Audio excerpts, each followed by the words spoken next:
Everybody is getting into bed with everybody else. What does all of this mean for you as the consumer, and how do you protect yourself? All right, the DOJ lawsuit and Zillow are screwing the DC area buyers. So we're going to talk today about how to protect yourself. You guys, there's so much happening now in the real estate industry. I feel like the beginning of Gin and Juice, where Snoop says there's so much drama in the LBC, like there's so much drama in DC, and there's so much drama in the real estate industry. Now, I think you all know that I'm not really one for reporting the news and how it impacts us, because I usually like to keep my head down and do my thing and stay in the trenches. I love it in the trenches, helping everybody buy houses.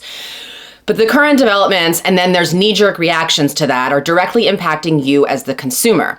So between the governing bodies that are out there trying to make the real estate industry more transparent and more fair for consumers, some, not all, real estate brokerages that are trying to increase their market share, and then the portals like Zillow and Redfin choosing to only supply you partial information, things are getting wild. So you need to know what's happening, and you also need to know how to protect yourself. So I'm Melissa Terzis, DC real estate mama, and I talk all things real estate in the DC area, Northern Virginia, and lower Montgomery County, Maryland on this channel. If you want more, subscribe. All right, we've got to start at a point. So to understand how we got here, I got to pick a starting point. So let's rewind this back to 2020. That's when the National Association of Realtors, or NAR, we're going to call them going forward, instituted what they called a clear cooperation policy. That said that any listing by any member of NAR needed to be in the multiple listing service, which is our software where all the listings go, and that's the stuff that feeds out to all the other portals as well. They said that it needed to be within 24 hours or face a $5,000 fine. The reason behind this was actually a good one. NAR wanted to ensure that the consumer had equal access to all properties for sale. Should a seller want to sell privately though, like they were allowed to do that, they just had to sign a form. All right, so now we've got all that history. Private sales per NAR that were not going to be listed in the MLS, they said could not be marketed and shared with anybody outside of the listing brokerage. There were several kind of generations of this, clear cooperation rule, because they just kept sort of getting backlash from consumers and then trying to figure out, all right, how are we going to fix this, and how are we going to address the reality of how the real estate market works? Now, in theory, very few properties should be privately listed. You're probably wondering, like, who or what would be a private listing? So think of the wealthy, maybe those people who don't want people in their home. They have, high-ranking jobs with top security clearances and things like that. In practice, some real estate brokerages, though, had self-serving interests in mind, and they use this as an opportunity to double their revenue. Yeah. So at the time clear cooperation was enacted, I was actually outraged. My then broker, and this will be a good example for why this person is my then broker, not my current broker, said, Melissa, you're all about fairness, and you're a huge critic of another brokerage in DC that hoards their listings and sells them in-house. Why are you not in favor of this? And I said, we were at like a happy hour. I said, can you not be stupid for a moment? Do you think that this actually solves anything? If you tell a room of 100 pedophiles that you're going to cut their nuts off if they molest any more children, will that stop all 100 of them? No. There will still be some who will go to extreme lengths to keep it even more secret, which would then put victims in an even worse situation. So this new regulation, courtesy of NAR, makes things worse for the consumer, not better. He did not agree, but this is exactly what ended up happening. So this new system for private listings played right into the hands of the greedy brokerages. They wanted to do what we in real estate call double ending the deal, which is getting both sides of the commission. It made things terrible for the consumer. Sellers, who usually have the goal of getting the most money for their house, were dumped into a limited pool of buyers, and then they were convinced that this was somehow a better alternative and outcome for them. Buyers were worried about which agent to hire because some brokerages were marketing exclusive listings behind a wall, and you had to sign up with one of their agents to get access. I saw a lot of people fall for these traps. And NAR helped that happen. which is exactly what everybody was trying to prevent at the time. Buyers felt pulled in different directions on which agent to hire to help them based on which brokerage had more private listings. Brokerages had outright lies on their websites, saying things like, oh, this house is no longer available, but we have 1,400 other private listings that you could have access to if you sign a representation agreement with one of our agents. And this was straight up blackmail with a side of bait and switch, because I guarantee you that there weren't even 1,400 listings at these times. It was such a tight market. Now, if a seller's primary goal is to net the best offer possible, then going to the open market where you have the most buyers and the most competition is almost always the right answer.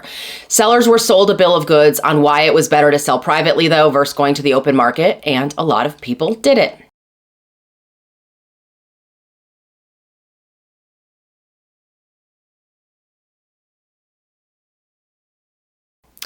Then came the Department of Justice NAR lawsuit. This suit was filed by a group of sellers contesting the legality of being forced to pay buyer agent commissions where a legal relationship didn't exist between the buyer agent and the buyer. Now, this was only a thing in 33 states. DC, Maryland, and Virginia were not included in those 33 states.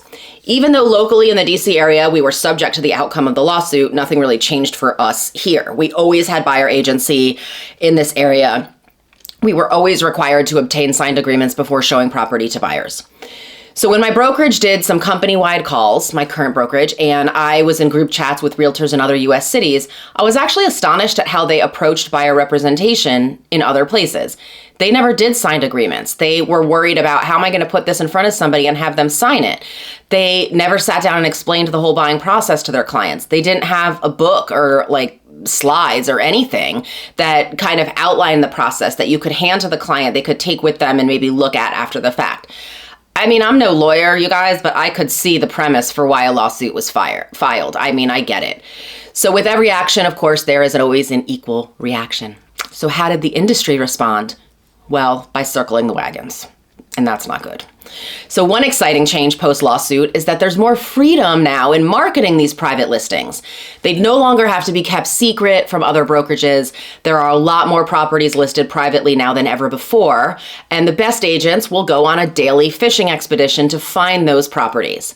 I love puzzles though. So this idea of chasing down a square peg for a square hole is really satisfying for me on both a personal and a professional level.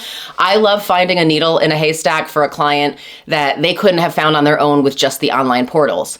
So because we're able to share now across other brokerages, this has opened up a whole side market of things that are happening.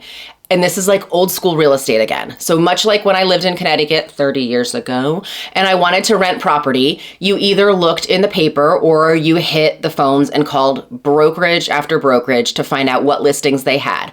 So if you think about it, we're going backward. Real estate transactions are now reminiscent of the 80s and 90s again. And just when we thought the NAR lawsuit was the last of the high drama that we would endure, but wait, there's more.